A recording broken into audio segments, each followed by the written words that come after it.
नमस्कार. नर्मदे हर. नर्मदा मैयाच्या काठावरती चालताना आपल्याला अशा प्रकारची झाडं दिसतात जी सरकारने मुद्दाम लावलेली आहेत पूर संरक्षणासाठी. त्याचबरोबर आपल्याला पाहायला मिळतो तो असा कचरा, नारळ, वस्त्र, जळलेली लाकडं, बूट, बंद पडलेल्या सीडी, द्रोण, नारळ, दुधांची पाकिटं, प्लास्टिकच्या पिशव्या, चुन्याच्या डब्या, मृतदेहांचे फोटो, हे बघा निर्मल्याची पिशवी, प्लास्टिक. मयाच्या काठाने चालताना वाईट वाटतं. हे बघा चष्म्याची डबी, चष्म्याची डबी काय मयामध्ये टाकायची गोष्ट आहे का? हे बघा चप्पल,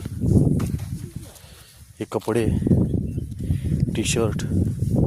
पुन्हा एकदा काय काळ आपल्याला सुंदरशी ही झाडी लागते. हे लोकांनी घातलेले कपडे, प्लास्टिकच्या पिशव्या,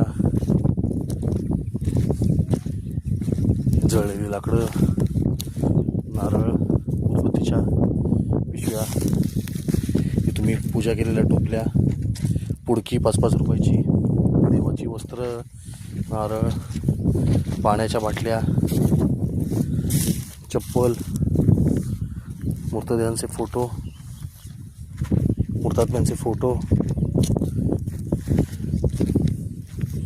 ही स्वामीनारायणची मूर्ती असते. ही कुठली मूर्ती आहे? कुठल्या तरी देवीची मूर्ती आहे. ही स्वामीनारायणची मूर्ती आहे. अशा सगळ्या वस्तू तुम्हाला इथं पाहायला मिळतात मयाच्या काठाने. हे ताडाचं बी आहे. हे श्रीखंड, पाट, मडकी.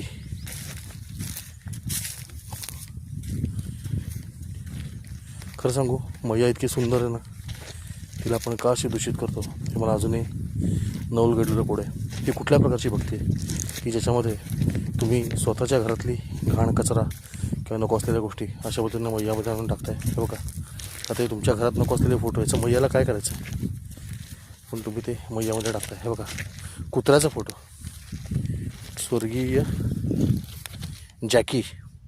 हा जॅकी तर अमर झाला मैयामध्ये जाऊन, पण त्याच्या फोटोचं काय?